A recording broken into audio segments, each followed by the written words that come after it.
ყოველი ვიდეოს დაწყების დროს რომ გიმეორებთ თუ გინდათ ბედნიერი სიბერე თქვენი შვილები თქვენით ამაყობდეს ამას ვაზიარებ სხვადასხვა სოციალურ ქსელში სტორების პოსტების სახით და რამდენიმე ადამიანი დაინტერესდა თუ ვინ მაფინანსებდა და ვინ იყო იმის ინიციატორი რომ შემესყიდა ბიტკოინი თქვენ დასანახად რადგან შემდეგ თქვენს იგივე გაგიმეორებინათ და ეს აქტივი უფრო დიდი რაოდენობით გაკიდათ რადგან ფასი გაზრდოდა მას და ამით მე და ჩემ დაფინანსებელს სარგებელი გვენახა დღეს მინდა კი სიმართლე მოგიყვეთ თუ ვინ მაფინანსებს და ამ ყველაფერს ხელდასამუდამოდ ფარ დავუხადო რადგან შემდეგ მსგავსი კითხვა აღარ დაისვას და იცოდეთ მოკლედ ყველაფერი 2008 წელს დაიწყო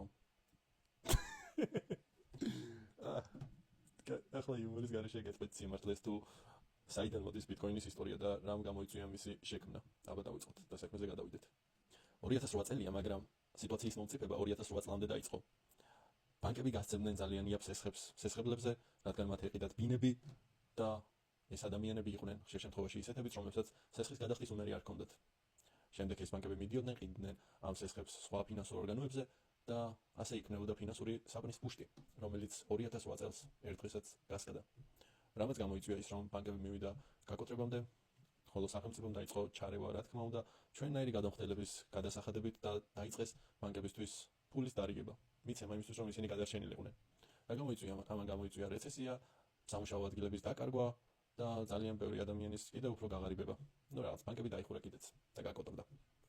ხოლო იყო ასეთი პიროვნება თუ ჯგუფი, ზუსტად არ ვიცით, სატოში ნაკამოტოს სახელით, რომელმაც გადაწყვიტა, რომ მსგავსი რაღაც არ უნდა განმეორებულიყო და ბანკების და სახელმწიფოების გამო ადამიანებს ფინანსური ზარალი აღარ უნდა ენახა და ჩვენ არ უნდა ყოფილიყავით დამოკიდებული მათ ხუშტურებზე. როცა უნდათ რომ ფულს ბეჭდავენ, როცა უნდა რომ ამრავლებენ, როცა უნდა ცეცხლს იღებენ იმ ფულში, სადაც ჩვენ ანაზღაურებას ვიღებთ და ამით ჩვენ ფულს გვიუფასურებენ, სატოში ნაკამოტომ გადაწყვიტა უბრალოდ რომ მსგავსი რაღაც არ უნდა მომხდარიყო და გადაწყვიტა უბრალოდ მარტივად მოეგვარებინა ეს პრობლემა. მან შექმნა ბიტკოინი. ბატონმა სატოში 2008 წლის 31 ოქტომბერს გამოსცა მანიფესტო, ერთი დიდი წერილი, სადაც აღწერილი იყო ბიტკოინის იდეა. ციფრული ფულის, რომელსაც დეცენტრალიზებულად უნდა ეფუნქციონირა სახელმწიფოების და ბანკების ჩარების გარეშე, ხოლო პირველი ქმედითი ბლოკი 2009 წლის 3 იანვარს გაიშვა. ჩვენ სამწუხაროდ არ ვიცნობთ ბატონ სატოშის ნობელის პრემია რომ გადავცეთ მშვიდობის დარგში. არც ის ვიცით ცოცხალია თუ არა, მაგრამ ვიცით ის რომ 1 მილიონი ბიტკოინი აქვს საფულეზე. ეს დაახლოებით ახლა 100 მილიარდზე ბევრად მეტი იქნება. სწორედ ახლა იქედო ველოდები მე დარიცხოს ამ ვიდეოს გამო. იმედია დამერიცხება.